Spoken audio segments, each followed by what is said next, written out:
Greetings, everyone, and welcome to the 259th edition of Cinema Effect, the podcast where we review and talk about a different movie every single Monday. And this week, that movie is Warfare, which opened. It did have a theatrical run, right? It opened in the US. It did, I think. Yeah. April 11th, 2025. It was directed by Ray Mendoza and Alex Garland. It is a war docudrama, apparently. I guess that's like a style of. That's it's not actually a documentary, but I don't know how I feel about that. I don't know. Is it like in trying to be documentary style? Not really. Other than it's like a real event. I mean, it's kind of bog, and it's kind of it uses like real elements and stuff. Yeah, I don't know. I would say they definitely wouldn't call it that if they didn't have the stuff at the end with like the photo comparisons or whatever, and there's like shots of the real guys on the streets filming. Yeah, I agree. I think that brought it home. The synopsis says, a platoon of Navy SEALs embark on a dangerous mission in Ramadi, Iraq. I don't know if I said that right. Probably not. With the chaos and brotherhood of war retold through their memories of the event. Very good. Jaden, what did you think of Warfare across your two sittings? Oh, it was hard. I finished 20 minutes, man. Like, it's hardly two sittings. I mean, and it wasn't voluntary two sittings. It was a forced. I quite liked it. Again, I think I may be in a Alex Garland apologist state, given that like my history with his like two most recent films, and seems like he's falling out of mainstream favor a little bit. But I think he does a great job here again. I think it's a quite tightly told film. I think it's I definitely understand a lot of the criticisms that come towards it, and I understand how it's very easy to lay those criticisms against it. Mainly those criticizing it for being heroic and reinforcing the American imperialist complex and all that shit. I don't think it is. I think it's definitely easy to understand why people think that, and I'm not even going to argue that it's not, because I think it's a lens that you just needed. Not even a lens you view it in. It's because like you can see the same things and you can think it's done for the same reasons, and you just come out to a different effect depending on your state of mind. I think. So I definitely understand the criticisms against it, but I don't fully feel them, and I think that with how strong the quality of filmmaking is and the performances, not that like any performance is Oscar winning, but I just think that like all the actors are so in tune. I just think that all that combined makes it quite a good film. Mm-hmm.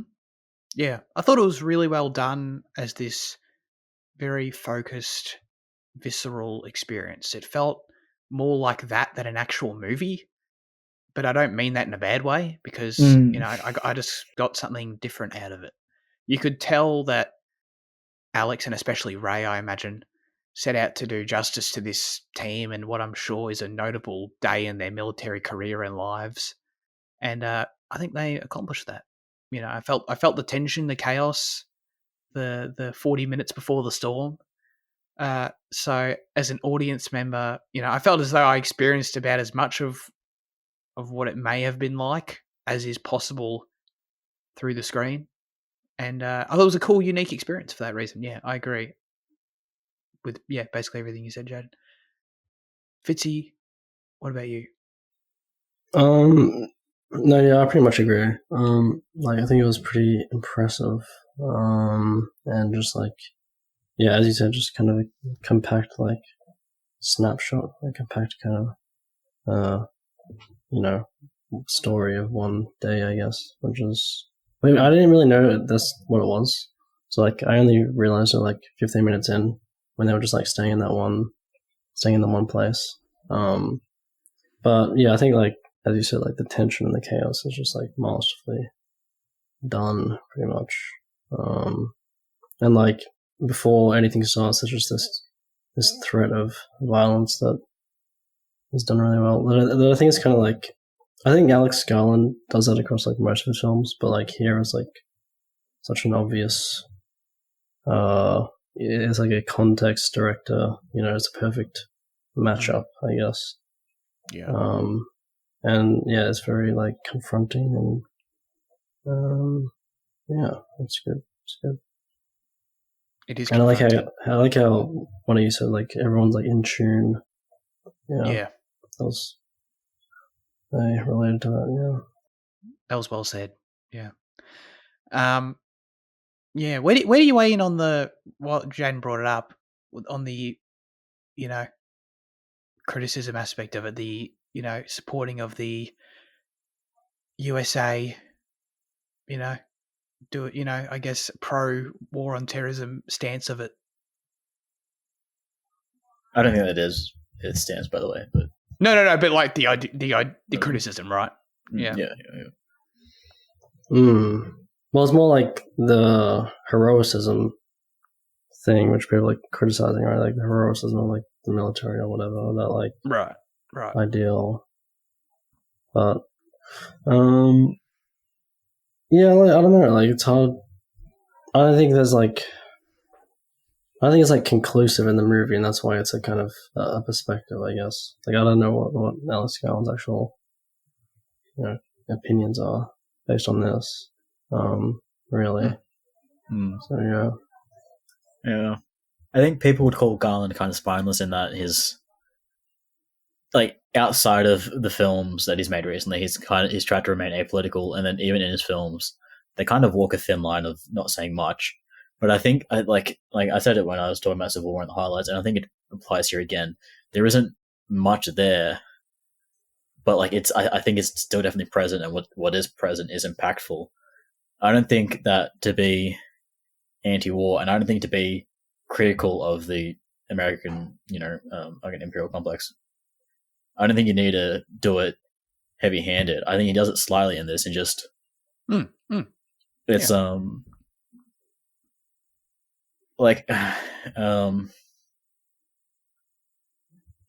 think he's like he makes the group heroic in their saving of the lives of their friends, but not in any other actions.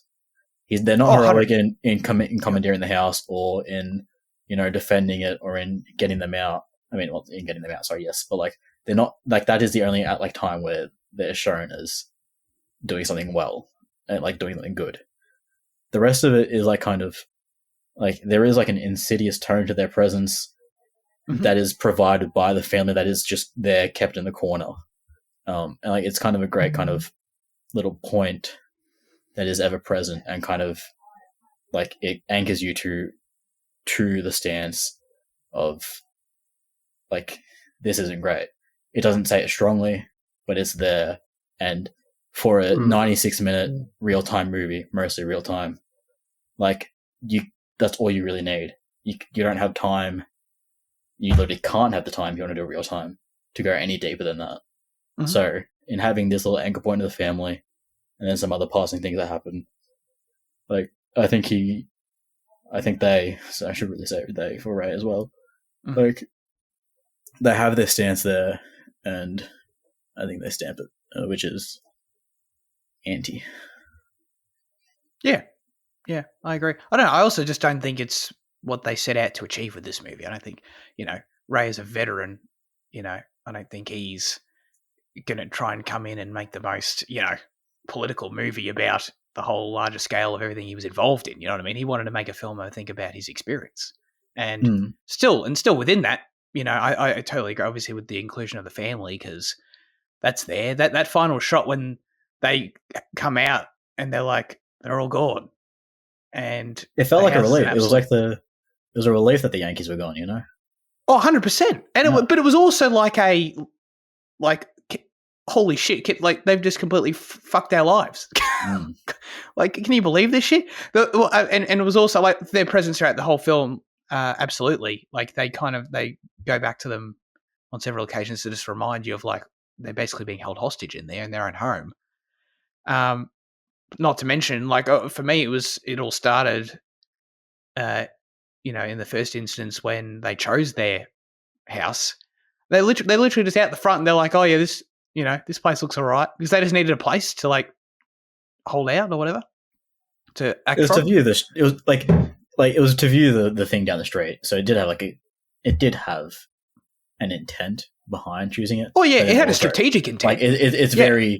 it's a very kind of just dismissive kind of like, oh yeah, this will do, and like Yeah. we'll take it because we can. Yeah, 100%. That's Yeah. It's just like Yeah. it's nothing more than a strategic position, as opposed to, dude, you've literally just invaded these people's homes in the night at gunpoint, and like, can you imagine that shit happening to you? Like, just 10 soldiers barge into your home in the middle of the night, put you at gunpoint, and like, yeah, we're using your home as a base now. That's what happened in Iraq in 2003 on a larger scale. Well, yeah, and evidently continued Mm. all the way till here and beyond, I'm sure. So, yeah, I don't know. Anyway, I totally agree. I think within the grander perspective of what the film is about and what it's trying to tell, it makes a point to still focus on those things, without being a larger commentary or anything. But I don't know. It's like, I don't know. Does everything look? If it's what you're looking for and it's not there, and that's totally fair. That's subjective. But like, I don't know. I'm personally not looking for it. I think the filmmakers weren't trying to shoehorn anything in there, and I think it's totally fine. So I guess the main point to this as well is that the bit of trivia I've got here is that the idea for this film originated during the editing stage of Civil War, which Alex Garland directed. He sought to create a war film with that one that would be realistic as possible and unfold in real time. After witnessing Ray Mendoza choreograph the White House action scene in Civil War, so when I read that, I was like, oh, okay, that's where they worked with each other. He recognized that Ray was the perfect person to help bring this vision to life. Garland then asked Ray if he had a story he wanted to tell, and Ray revealed that he had this story that he'd hoped to make for years of his real life experience in this battle. So that's really cool. I kind of made me want to go back to Civil War, because I remember that. I assume that this is in reference to like the whole closing sequence of Civil War, like the siege on the White House and how that felt. It was interesting to learn that Ray obviously worked heavily on that and made that what it was. Did it? I want to go back and revisit it because I feel like I don't remember it as well as I should. But like, can you guys see the similarities in that? There was one shot early on that Yeah. was like pretty much shot for shot of like in Civil War, like when like they encounter that sniper on like the farm and like he's in like a shooter like yeah. Like there's a shot of his hand and like a slow kind of like zoom on it and like the kind of way focus on that, like that felt like it was lifted from Civil War and then just repainted. That's where I felt it most. But then I'm sure like in the wider gunfights, if you go back and look at it, then it may come around. Yeah, I reckon. Yeah. There's that whole sequence of Civil War was so cool. So it was just interesting to read that and realize that's where it all came from. And that's so Ray obviously does choreography and action stuff, and then it's like, makes sense for him to obviously direct this one, because so much. I mean, the whole film is basically this. I don't know. It is really just the action of it, I guess. Certainly, post the first 40 minutes of the movie, it's basically the whole thing is about how everyone moves around and navigates the situation. So like all that stuff, I can imagine him just, and obviously him having been there was made perfect sense for him to direct the whole thing. In early discussions, Alex Garland and Ray Mendoza entertained the idea of casting military professionals rather than actors, as they wanted authenticity in the roles. However, they realized that the film required very technical acting in such a short shooting schedule that called for experienced actors instead. The actors also didn't audition. They were only selected based on interviews that Alex and Ray had with them, because they were looking for the right attitude in each actor, because they knew it would be a tough shoot. That was an interesting sort of mindset to go into, because obviously we knew coming in that this film had a very solid cast that we were intrigued to see, and that's the lens in which everyone was selected for this film, which is cool to know. Because I feel like you were listing off everyone last week. Was there anyone that stood out to you in particular watching it, or anyone that surprised you? Well, Joseph Quinn's kind of, his screaming for half the film. I mean, Yeah.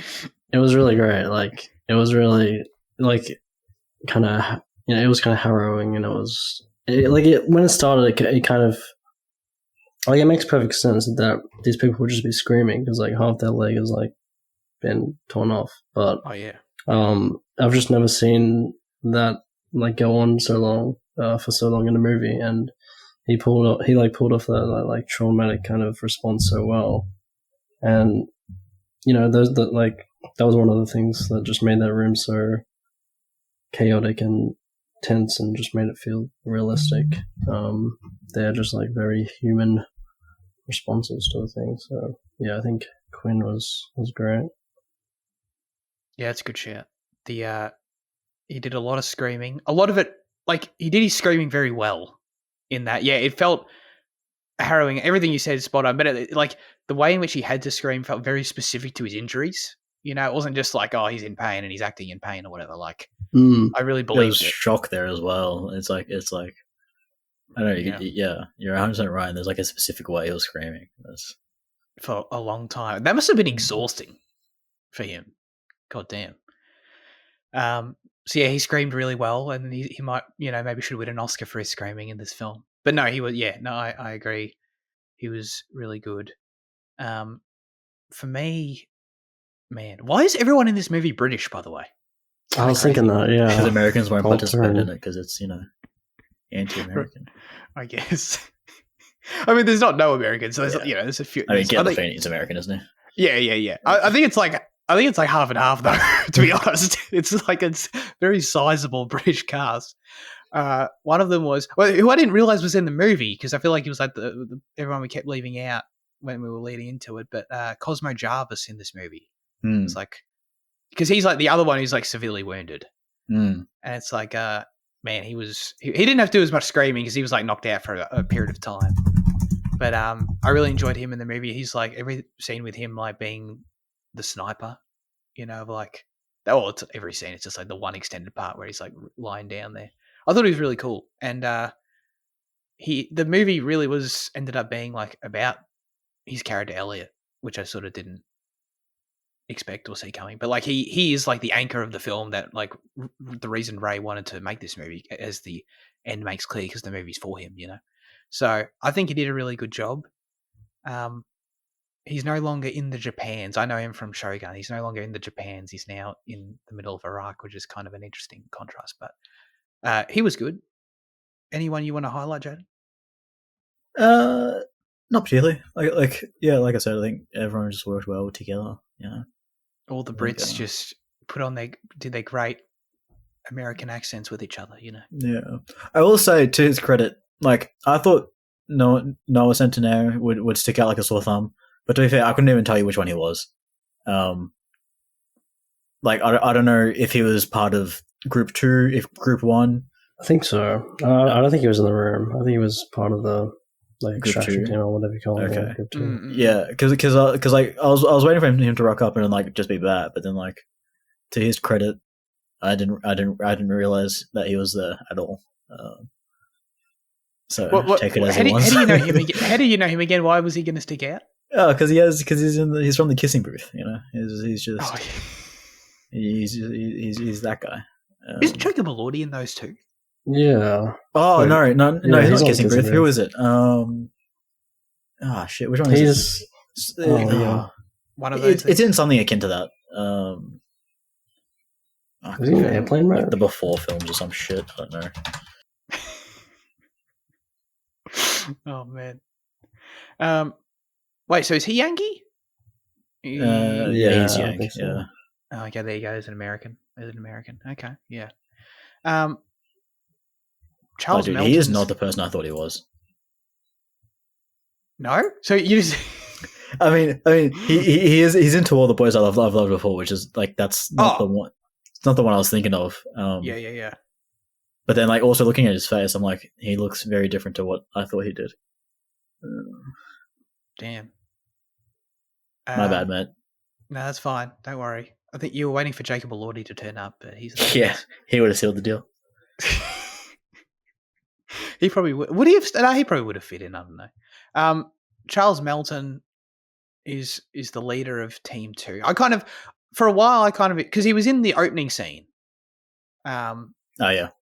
which deserves its own point of discussion probably. But then he was the part of Team 2. I was kind of like, where's this guy? But then I think it sort of became clear to me, he must be the guy that they're talking to on the radio.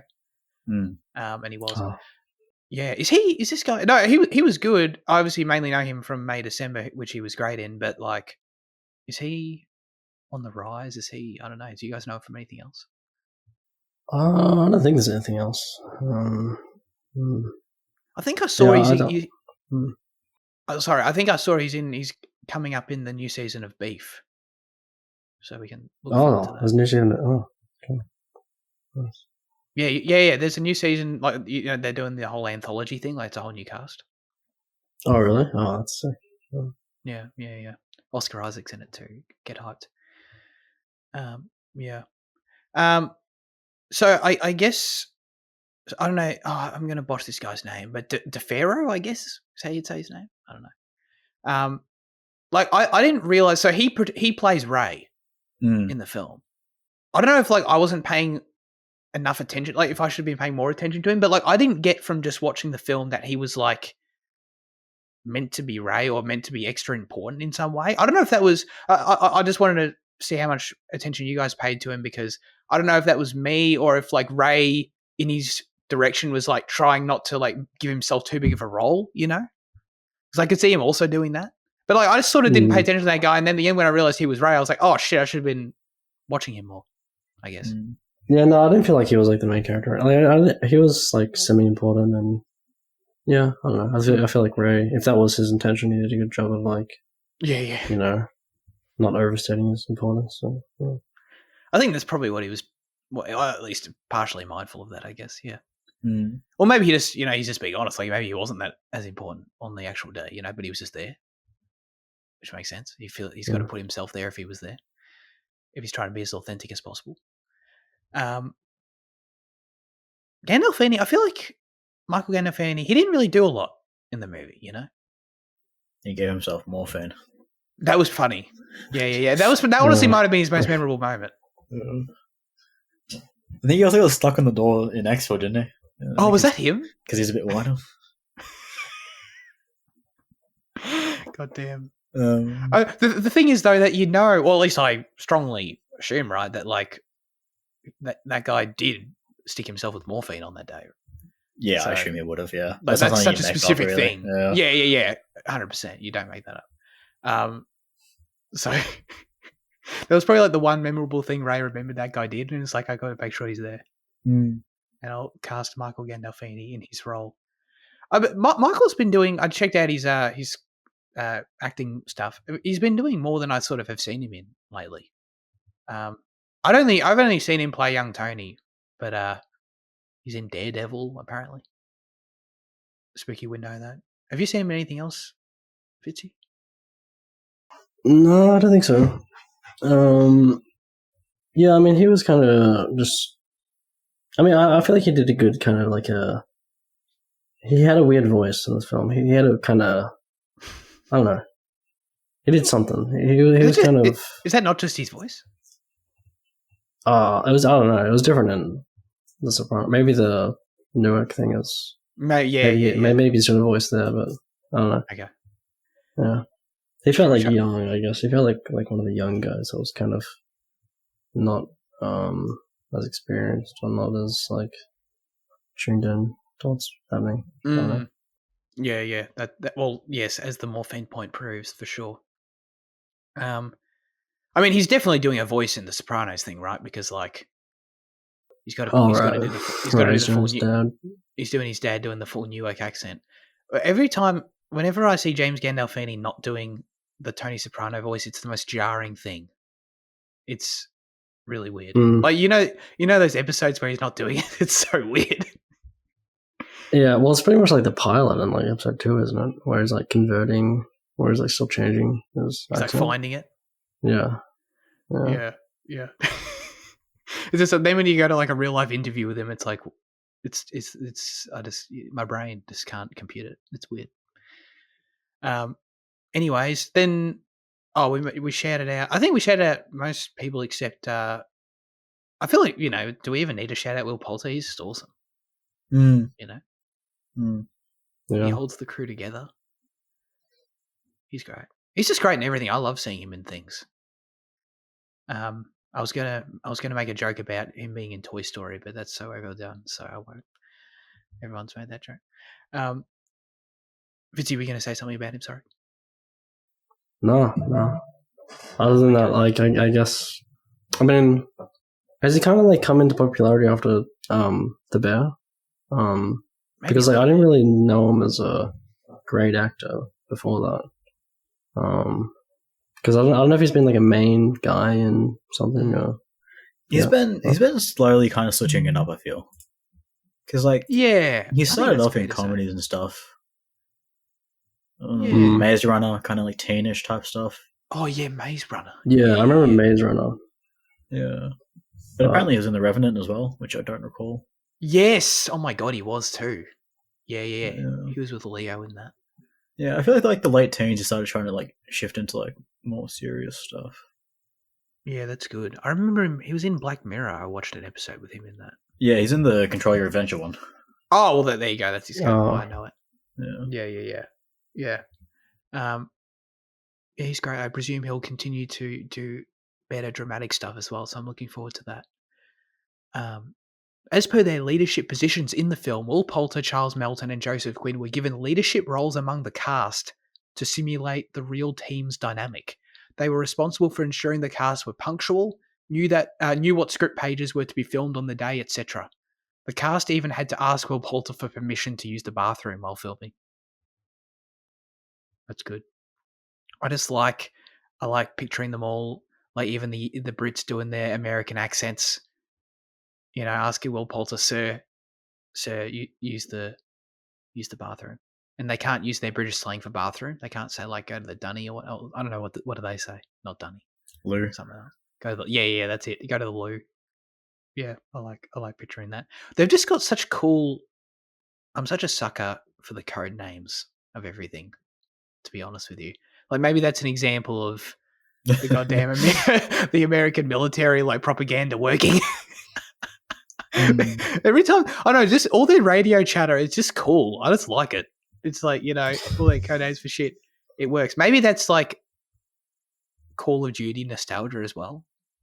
Maybe that's I don't know if I want to be admitting any of this, but I don't know. I just think it's sick, to be honest with you. Hop on the radio and stuff. It's nice. The aerial perspective that they have through the is that what is that? Is that a drone or a chopper or what is that? Is it just a high altitude drone that like they're able to like keep the same like kind of because like, they didn't have like drones back then that were able to like hover in position, and like helicopters are too like fly too low and like they're too loud. So yeah. Well, it's like what does UAV stand for? I've got no idea what it's because like whatever it is, I'm pretty sure that's a UAV, but like whether that's a drone or a plane, I don't know. Okay. I feel like they had UAVs in Battlefield, like back in the day. UAV is like the COD, like the COD thing. Yeah. If you're not running UAV, you're throwing. UAV online. Yeah, it's an unmanned aerial vehicle.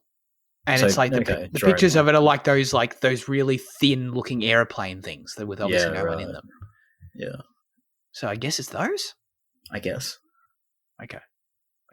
Yeah, no, because I had the exact same thought. It's like they obviously don't have like a chopper hovering up there because that's like really obvious.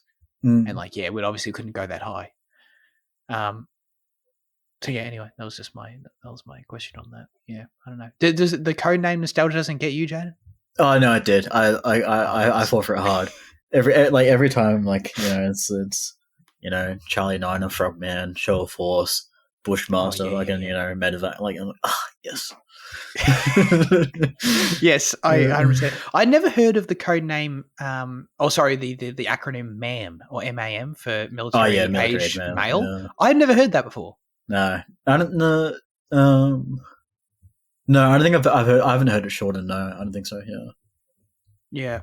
Yeah. I thought that was a new one I picked up. The I don't know. I don't know if this is like the effect the film's meant to have. Probably not. But like, I was watching this film, I'm like, man, I should like play a COD campaign. Well, like every time that it went to that UAV shot, I just kept on thinking of like the DS version of Modern Warfare 3 when you are in like those aerial missions, and I'm like they're good times. Oh god, yeah. This is yeah. It's like the Elf had like it channels the same energy enough for us to like have nostalgia for it, but like they're not the same remotely at all to this. No, Like, yeah. Well, what I'm surprised is that like reading Letterboxd reviews, like the ones critical of it are calling it a 90-minute Call of Duty mission. Which like if you've played Call of Duty, it's not. No, yeah. That's obviously people who haven't played Call of Duty and think they know what Call of Duty is. That's yeah. No, you're never stationary for that long. It's never.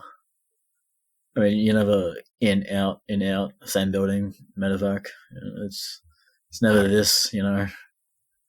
Call of Duty is killing Kit Harington in space. Yeah. Kevin Space Dog running around or whatever. Yeah. It's Russians in your backyard. It's not. The terror of your mate's legs blown off for 50 minutes. Dude, Call of Duty's Mission Impossible, straight up. It's like hanging off airplanes, goddamn parachuting and like killing hundreds of people. Yeah, no. Yeah. That's pretty funny. Yeah. I did want to ask, like I mentioned, about the opening scene, and I don't know, how'd you react to it, Fitzy? Because I thought it was, I don't know, very funny and like not the tone I expected them to start. The rest of the film became the tone I expected, but I don't know, I appreciated the contrast to kick it off.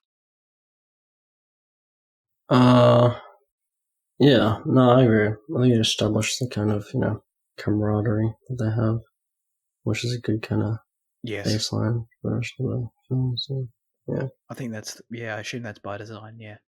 The, I don't know, it was just like the energy of it, like, I thought it was just well acted by everyone in the room. Like, obviously, I imagine that, like, when you're doing a scene like that, the kind of energy is pretty contagious. Like, I don't imagine it's, like, hard to act when you're getting all each other riled up like that. But it's like, I don't know, it worked. It came through. It was quite fun. Yeah, there's very something, like, probably just on the edge of it, but, very, like, mid 2000s showing your mate a video that you found online. Like, it captures it really well. Yeah. Like, because, like, that is, like, literally what it is. But, like, it does it well. That I was like, oh, yeah, this feels like, your mate just discovered the Call of Me music video. And, like, it felt real. Yeah. 100%. Yeah. Yeah. Then what followed, the first 40 minutes or so of the film is very just getting you set into, I guess, the rhythm of like the real time aspect of what's going to unfold, where it kicks off and there's just a lot of quiet talking, a lot of silence. As they obviously go into the building, they sort of hole up there, and there's a lot of sitting around and just quiet, very quiet interactions. I don't think this film has a score at all. I could be wrong about that. Yeah, I was looking for a composer earlier, and there isn't. So there's nothing. It's just for this first 40 minutes, it's very quiet. I don't know. How'd you feel about that? I appreciated it wasn't shying away from the sitting around and waiting in the quiet, which I imagine was like 95% of what these dudes did every day. So it only added to the realism for me and like created a different tone from what you expect from a war movie. So I liked it, at the risk of maybe some people thinking it's boring. I don't know. Yeah, I mean, like on the code names and stuff, like they did a lot of that in that period. Like, I do like the kind of the portrayal of like how clear they have and effective they have to be with their like communication. That felt very like specific, and was kind of a running theme, I guess, in the film. Yeah, like like. I think the first 30 minutes just has this nice, well, not nice. It has this, like the threat of violence is very like ever present. It's managed very well. So, yeah, it's for sure. It's like stretching out that scene in Hurt Locker, when they're in the middle of nowhere, and like it's just like the sniper standoff. Yeah. Mm. Yeah. Had airs of that. Yeah, I'm glad you brought up the Hurt Locker actually, because like, the Hurt Locker felt grounded in its own way, and it was just cool how this film was able to, I feel like, achieve similar things in terms of like putting me in their shoes, but doing it in such a different way to the Hurt Locker. It's the Hurt Locker never went in this direction, but sort of gives you the same sort of grounded experience of it. Yeah. And like, trying to be realistic and all that. I thought that was notable. And again, obviously this first 40 minutes, another perfect example of not a Call of Duty mission. Mm. Imagine that in Call. Yeah. God. Yeah. And what's the longest cutscene that you can remember from a campaign? Probably like the one where like, doesn't Kevin Spacey become president? Yes. I think he does. Or like something close, something like that. Something like that. Like I remember him walking you through like a lot of stuff early on. Yeah, he's the tutorial guy, which is great. Yeah. Kevin Spacey being like, press RB to throw a grenade. That's good. Once obviously the film picks up, it picks up for sure. Not a lot in terms of like, again, it's very grounded in these people in this location. It's not like picking up in terms of scale, but it's definitely picking up in terms of eventfulness because some crazy shit goes down. I want to know what you felt, Jane, was like if you had a most effective, almost affecting, I guess, sequence basically from when it all kicks off. Not specifically. It all kind of blends together really well. Like that first IED, like really did hit me like off guard because I was expecting them to get out. Like because at that point I still hadn't realized it was a real time movie. I just thought that we were spending our time getting entangled with these guys. Right. They were going to like move somewhere else. And I thought we're moving to the next mission. Yeah. So when that hit, like I think like that was a like impactful hit. Just to because I like I was expecting the story to progress, so then to kind of have that double back, and then losing the two translators. Oh, and then it was really like playing with the sound there was probably like the best. Like, I mean, the sound's pretty good in most of the movie, but like there specifically with like the way they muffle it, they don't overuse the ringing in the ears, and like I don't know, like the dullness of the thuds when like things are like, and like the muted of the screaming, and then like it slowly comes in.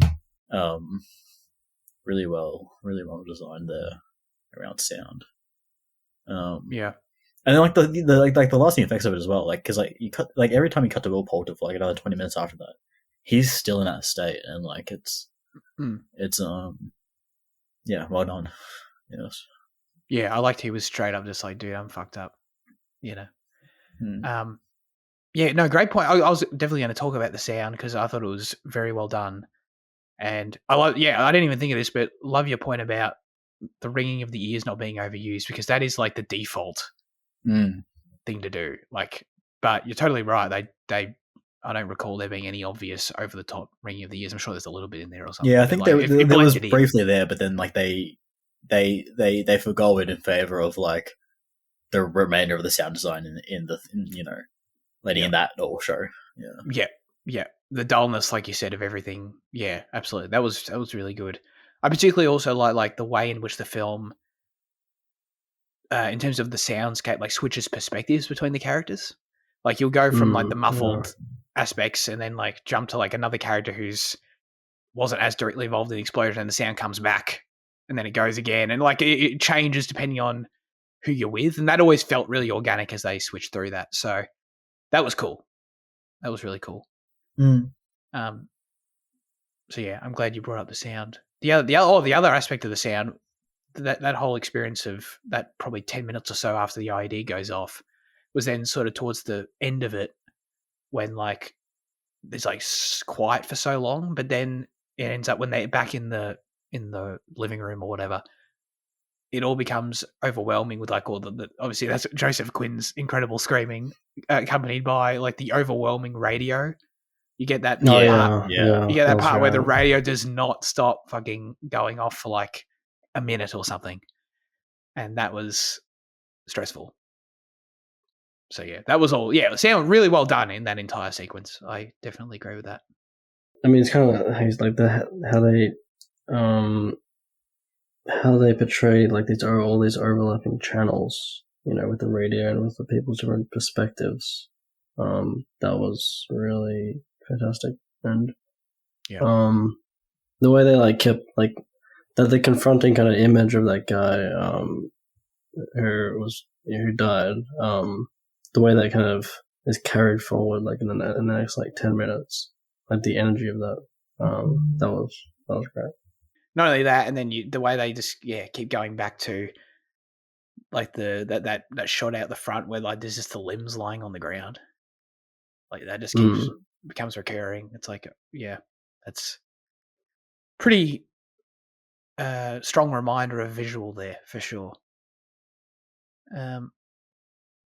What other strong visuals were there? I liked that.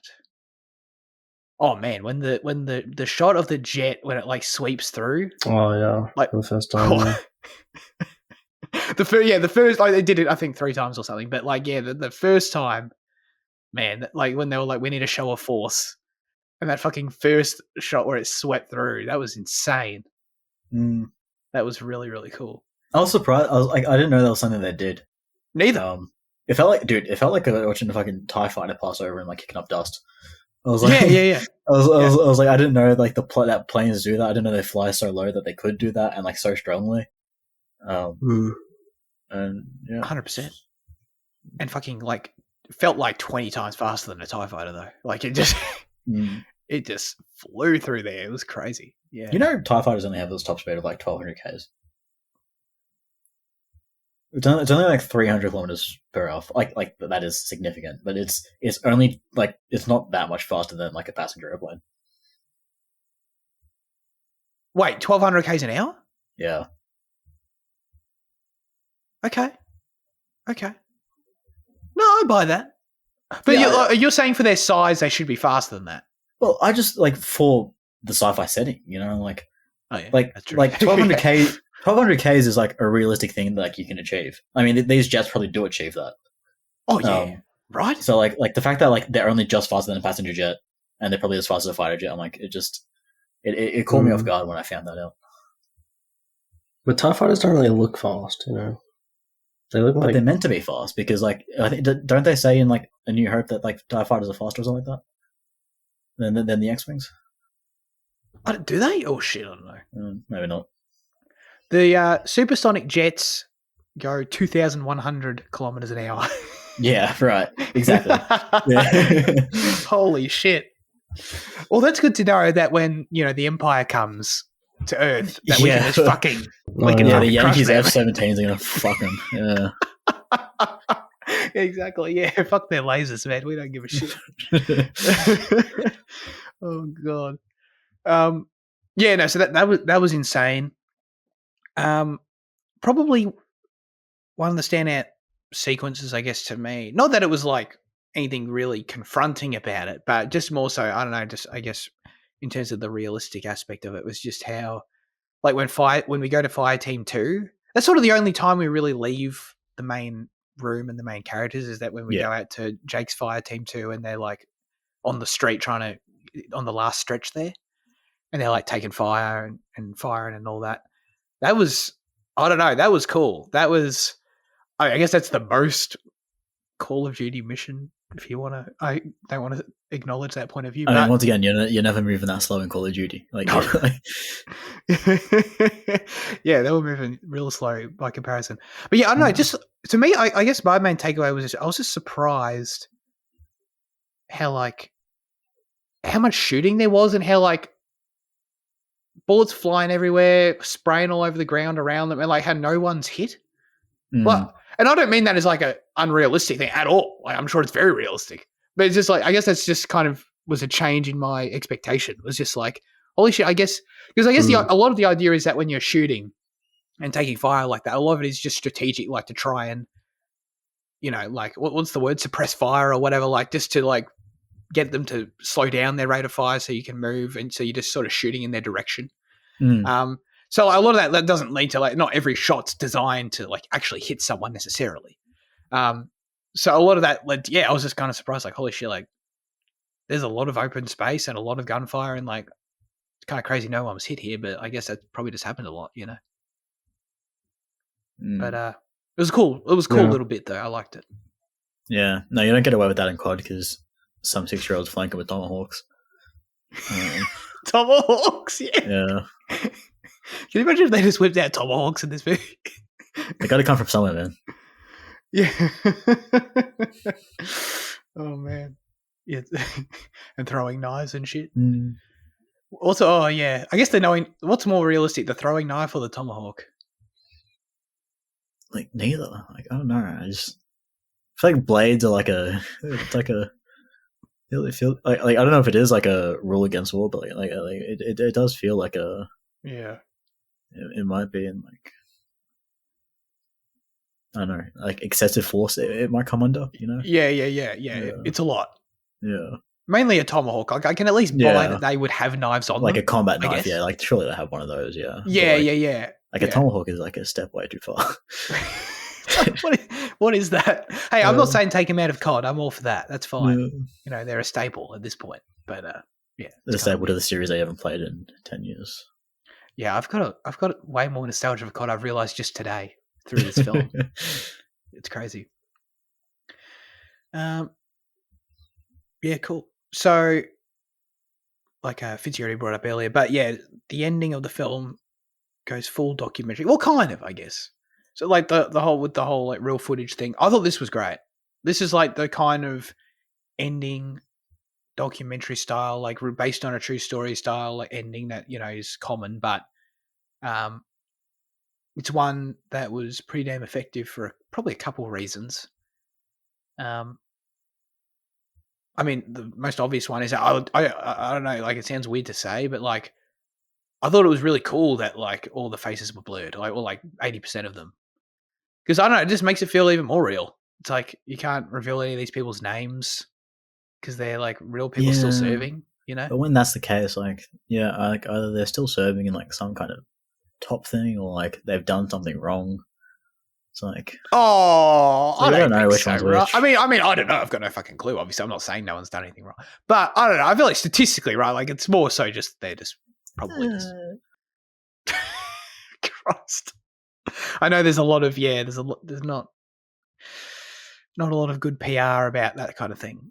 No, rightfully so in some cases, but yeah, I don't know. For me personally, it's obviously it sounds contradictory to what the ending should be in terms of you can't even show their faces. Why are you showing faces? But I don't know. For what the movie is, I thought it was kind of just even more drove home how real this was, I guess.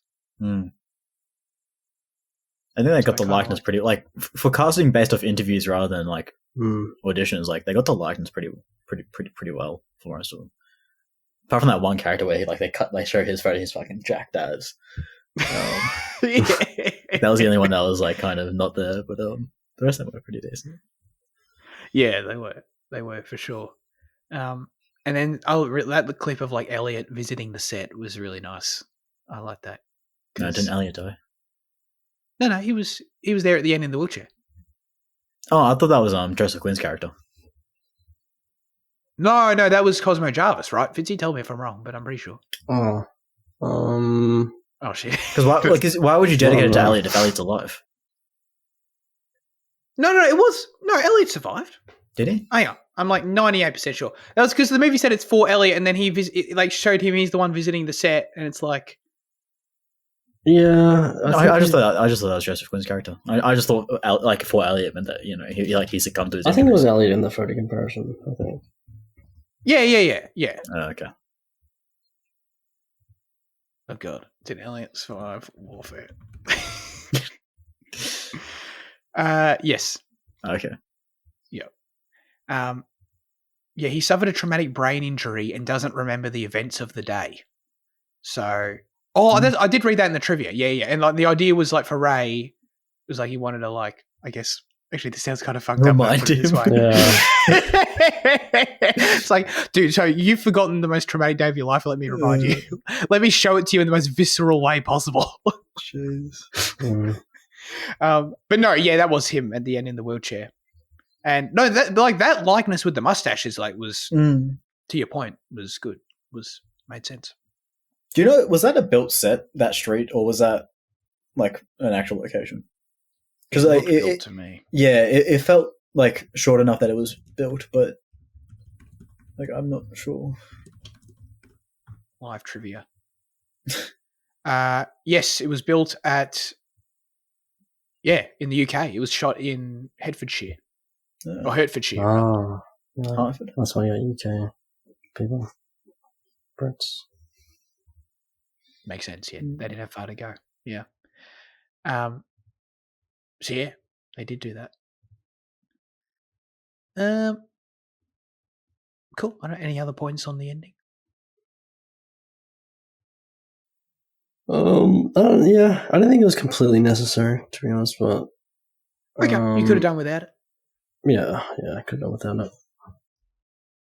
So, like, what happens to because they not all of them went into the medevac thing. Like, what happened to the rest of them? No, they all did, didn't they? They did in the end. Oh no, sorry, yeah, there was a second one. Yes, no, sorry, Yeah, yes, yeah. you're right. Forgot about the second one. Yeah, Yeah, they got out of there. I really like this in terms of because when the film opened, and what did it say? It said everything based on this film is everything in this film is based on their memories. Yeah. Or I think it actually, it didn't use the word based on. Like it said, is from their memories. I think.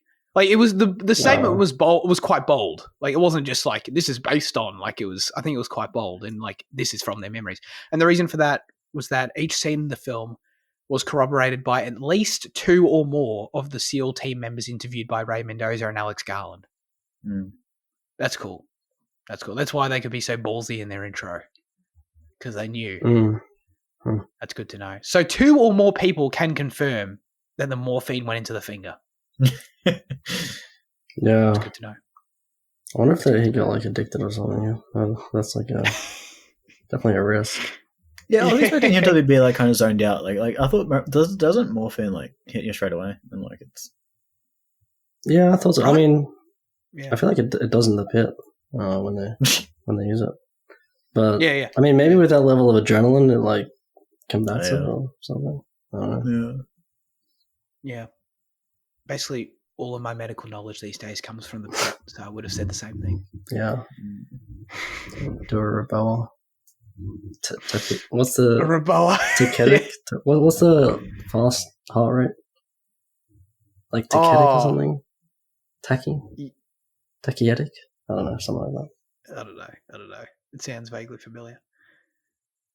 Is the medical jargon in the pit equivalent to the military jargon in this? I guess, kind of. Yeah. There's probably more medical jargon, actually. But yeah, there's definitely a lot of jargon both ways. All right, let's get to our final verdicts for Warfare. Fitzy. Yeah, I'll give it a 7. I don't think it kind of evolves enough for me, like past like just a pure like visceral experience. Like as he showed it, so it doesn't feel like fully like a complete like movie. But I think it is impressive, and I think everyone did a good job. So 7. Yeah, that's sort of the tricky spot for me where I think it's excellent as a piece of work for what it is and for what the mission was. So so it's like, what am I'm here giving scores based on it being a movie though, and all my other letterbox as is the case with all other movies in my letterbox account. So it's like, I guess in that context, I give it a really strong 7. In that it's a really great experience that doesn't quite deliver a movie experience in what I'm traditionally looking for. But like as a piece of work, I'd definitely give it a higher score. You know what I mean? So I guess I'll give it that caveat, but I will give it a strong 7 though. Jaden. I'll give it the light 8, like a very light 8. But I can give it that as a movie, without adding any extra kind of double definition that you're trying to weasel out of. Yeah, no, sorry. Yeah. Yeah. All good. I could definitely also give it an 8. Yeah. It's very good. It's very good.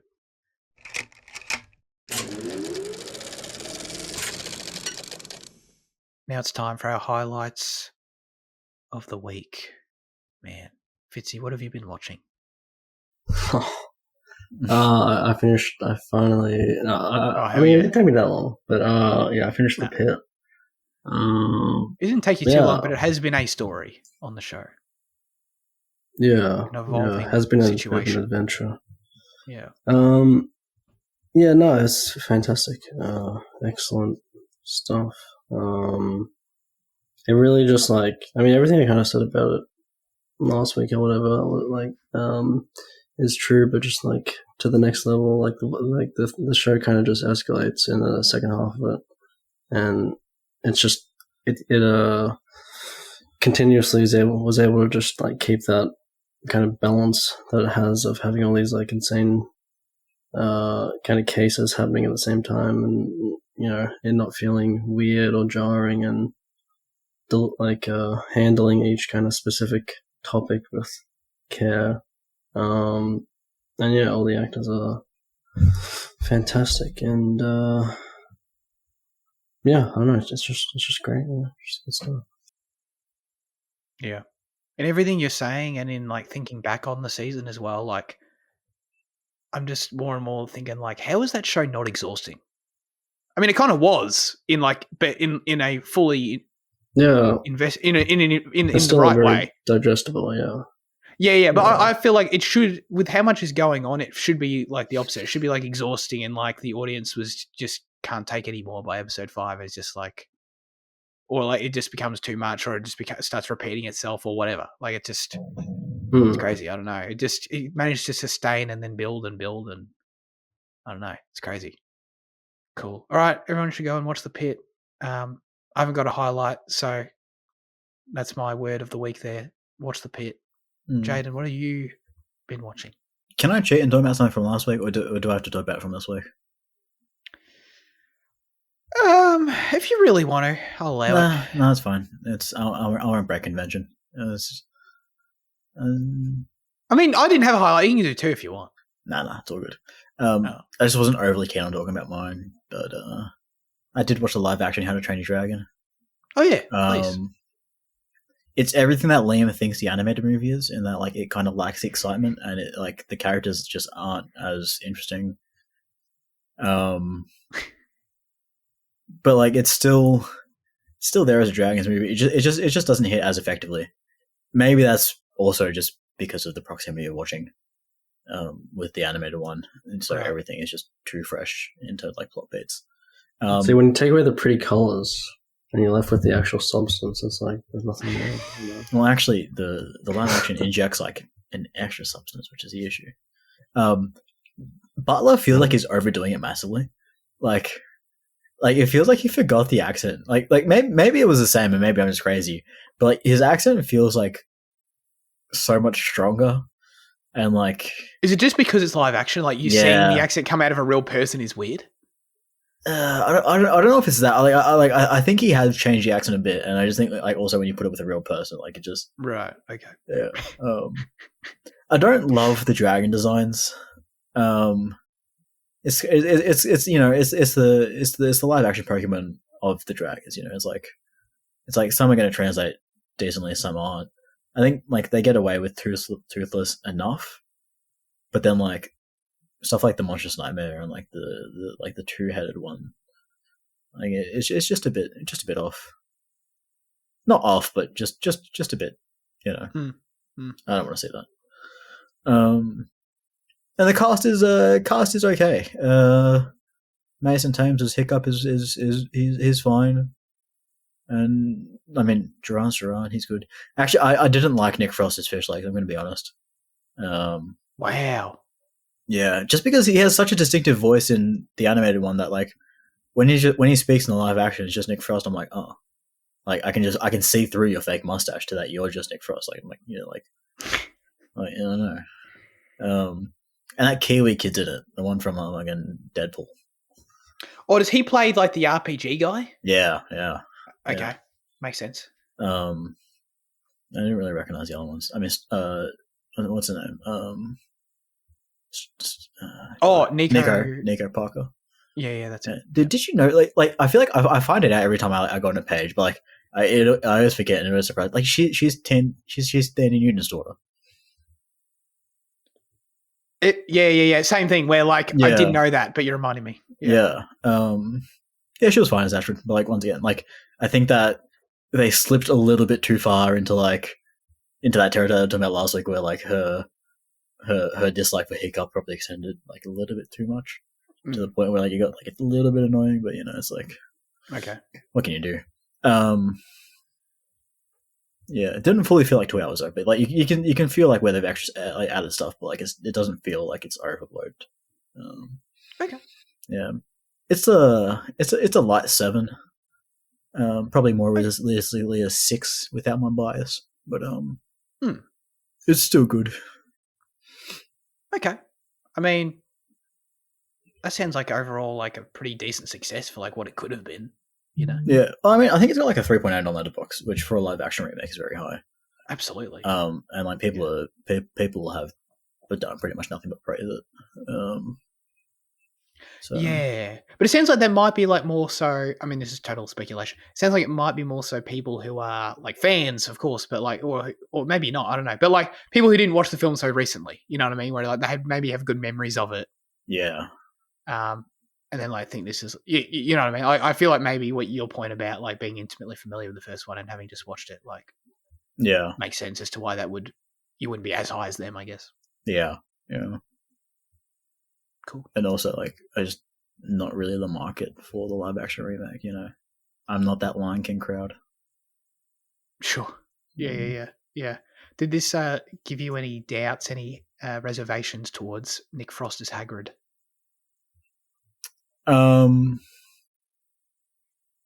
yeah, it would. Yeah. Oh. Yeah. Yikes. Look, I like Nick Frost, but like his.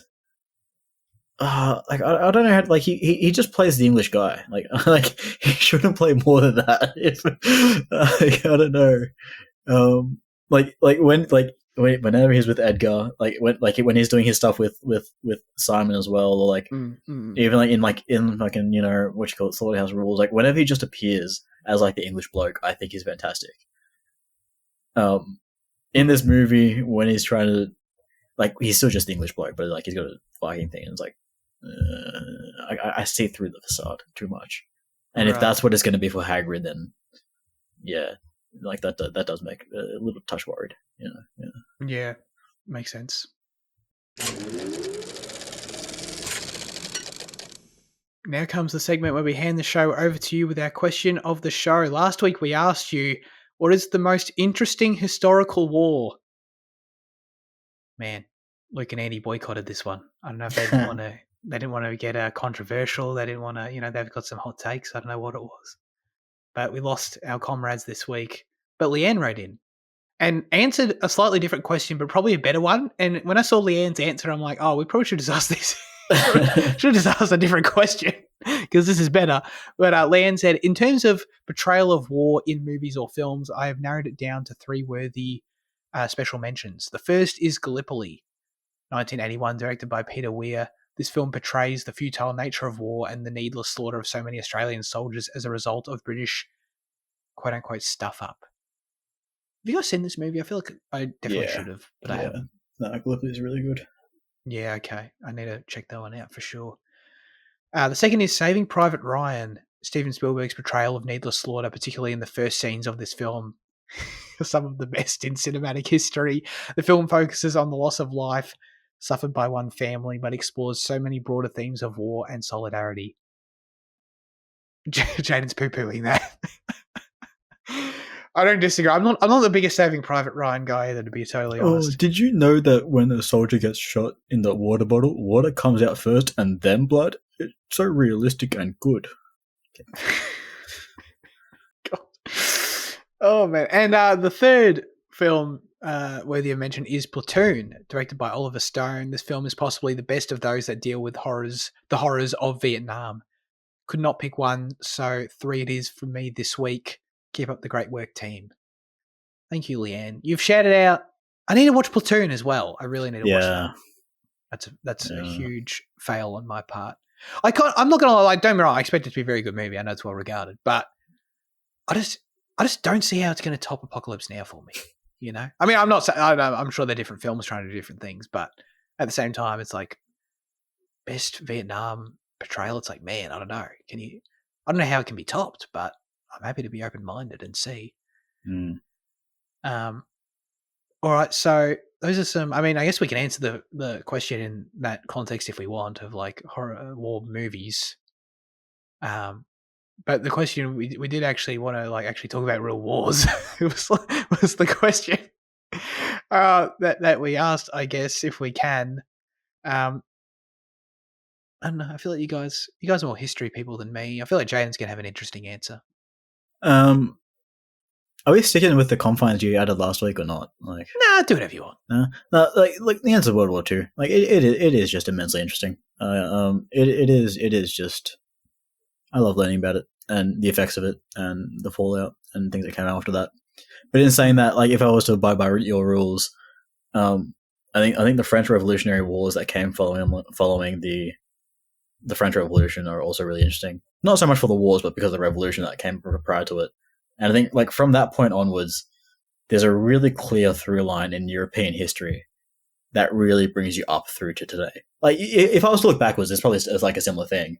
But you can like you look at like France in 1792, and then you see what happens in the next 10 years, and then in the next 10 years after that with Napoleon or whatever, and then you see and then you can keep on following it, and then you eventually end up in the Russian Revolution where it's like the same thing, and the Russian Revolution coincides with World War One, and like it's just such an interesting through line from there. But that's kind of cheating because like the interesting parts of the revolution rather than the French Revolutionary Wars. So yes, without your caveat, I'd say that, but with it, I'd say that. Without it, World War II. It's just, I don't know. There's so much going on, man. There is World War II, man. I don't know. It just maybe I can't dispute its interestingness, but I also just kind of, I don't know. We see it a lot. Yeah, no, for sure. Yes. Many different lenses that I've viewed World War II through. Any films, if you not to put you on the spot, but in terms of like the effectiveness of showing like the heartbreak of or like the horror or like the disparaging nature of war, I think Gallipoli honestly like because look, like Dunkirk's my favorite war movie. It's one of my favorite movies of all time. I'll say that. But in terms of like depicting war, I don't know. Right, what Gallipoli does is brilliant, and the way it ends is like so effective. Like I watched it quite young, and like I remember like it like emotionally affecting me, like not in like a traumatic way, but like hitting me like in like the emotional notes, like when I was like before I was emotional for movies. Yeah, definitely a good shout, that one. What about All Quiet on the Western Front? Dude, they're like once again like top 5 movie. So good, so good. Probably, yeah. No, you're right. You did, yeah. Because in that one you follow a class of German boys, who get sent off to who get shipped off to war, sold on like the dreams of like. I'm talking about the John Marsden film from 1930, not the recent remake. Like it is that classic story of you get sold these grand ideas of seeing the world and doing it for your nation, and then like just you come back shattered, and like it just shows it so fucking well. And for 1930, like it does incredible stuff, and like it's a really interesting story as well. Like where like you kind of deviate from the battle and like the way you kind of follow the characters. It's like so good. Yeah. No, you're right. Yeah. I feel like you should have chosen World War One. World War One is really interesting to me as well. But I just think with like how expansive World War Two is, like there's just and like that slight update in technology, and like I think particularly with the interwar period, in context and then the post-war with Cold War. I just think that like it kind of situates it to be a little bit more interesting to me. But then like, yes, I mean obviously like as an Australian having that Gallipoli connection, I mean it helps. It helps making the war interesting. Yeah. No, that makes sense. I don't know. I've kind of thought about this a little bit. I mean, I enjoyed learning about like what are the wars that what would you call those wars that like Alexander, his conquest or whatever? Is that are those wars got a name? I don't know. Punic or Peloponnesian or something like that. One of those. Peloponnesian. Well, Peloponnesian came like before that. Like I was looking, I looked at this big war list. I don't think Alexander's things were there, but like you could call it something. I don't know, but there's not like yeah. There was, I guess. I enjoyed learning about those. I don't know why. Like the American Revolution's always stuck out to me. I just find it interesting. Maybe like it's got to do with, I don't know. Like I don't want to. It's probably not unprecedented, but like something about the idea of like, because didn't the English settle North America in like the early 1600s or something? Am I right about that? Yeah, somewhere around 1600s, yeah. Somewhere around there. So the idea of like that happening and the British turning up there and, settling their colonies or whatever. And then within like a bit over 100 years, like those people that live there, like developing enough of an identity and like enough of a culture surrounding them that they feel as though that they then need to like overthrow. It's just, I don't know. It's I just think it was like, closer to 200. Really? Oh, it was the late 1700s. I know it was 1700s it was in. Well, isn't the Revolutionary War in 1860? Oh, no, that's the Civil War. That's the Civil War. Yeah, no, you're right. Yeah, no, yeah. Revolutionary is 1812, I think maybe. I thought it was in the 1700s. 17? Okay, right. But like, it might be closer to what's the War of 1812 then? Or is that... That's a different war, right? I think. But isn't that still British and English? No, that's America and... Yeah, US and Great Britain. Yeah, but they'd already... Oh, shit, I could be... Oh, yeah, British restrictions on American trade. Yeah, no. That was like after... Yeah. Right, yeah. I don't know. Something about that just kind of interests me. It's like... I mean, I get it, like 100 to 150 years or however long it was is a long time. But like the idea of like, you're all... This sounds, I guess it sounds a bit dumb, but like in the broader historical context, looking back, it's easier for me to say like you're all English. You all came here on the boat. You know what I mean? And now you feel like within that amount of time, you feel so different that you're like, this sounds like I'm being critical of their rebelling as well, by the way. But you know what I mean? I don't know. I just find that idea interesting that you all come from over there, settle, create such a understanding of your own identity that you then rise up and like take it for yourself. I don't know. I think it's kind of cool. And like, it's kind of like, I don't know, like maybe it has happened elsewhere. It probably has. But like, it's the idea of like, well, why didn't we do the same thing? Like, it's kind of the same shit. I'm not saying we should have, but I'm just saying, like, you know what I mean? Like, just like, what are the different formulas that make it so that they did it and we didn't and other places didn't? It's just, I don't know. It's interesting. And if I'm talking about films, The Patriot's a good American Revolutionary War film. I like that film. Starring Mel Gibson, the Australian. So there you go. I brought it all back. Yeah, it's a good movie. I can't remember. Someone directed that of Semi-Nose, I think. Wait, is that Doug Emmerich? Oh, that's right. Yeah. Roland. Yeah. Dude, this dude does like he does like disaster films. Yeah. Yeah. It's a good film though. Jason Isaacs is in it as the villain. He's great. Cool. Anyways, Fitzy, I feel like you're gonna have a better answer than me. Maybe not to put expectations on you. Not really. I mean, I guess like the Walls of Alexander, the Great, is like one of the only things I've actually read about. Those were interesting. I mean, he kind of like in terms of like military achievement, he obviously like kind of outdid everyone in history. And he devised new kind of formations for his army. I think like the phalanx and shit like that. That they later just used throughout all of Rome. Like actually reading about those battles and like the units, like the formation of the armies. That was kind of cool. And like how they had to like the geography of the battles. Like sometimes they had to like fight like up mountains and stuff, and like they had a lot of like disadvantages. But Yeah. I don't know. They just did it, But yeah, like World War II is vaguely interesting. I think the shifting alliances in World War II was kind of the most interesting thing. But yeah, I'm not a big war person. I think like the older the kind of war is, the more interesting it is to me. Like I watched a 5-minute video on the fucking Second Punic War and fucking Hannibal of Carthage, and I remember that was interesting, but I don't remember anything about it except that they were like battling people across like in North Africa, in like modern day Tunisia. But yeah, I don't know. Alexander, I guess. Yeah, no, that's a good answer. Yeah. The second you start adding UAVs to wars, Fizzy's not into them. Nah.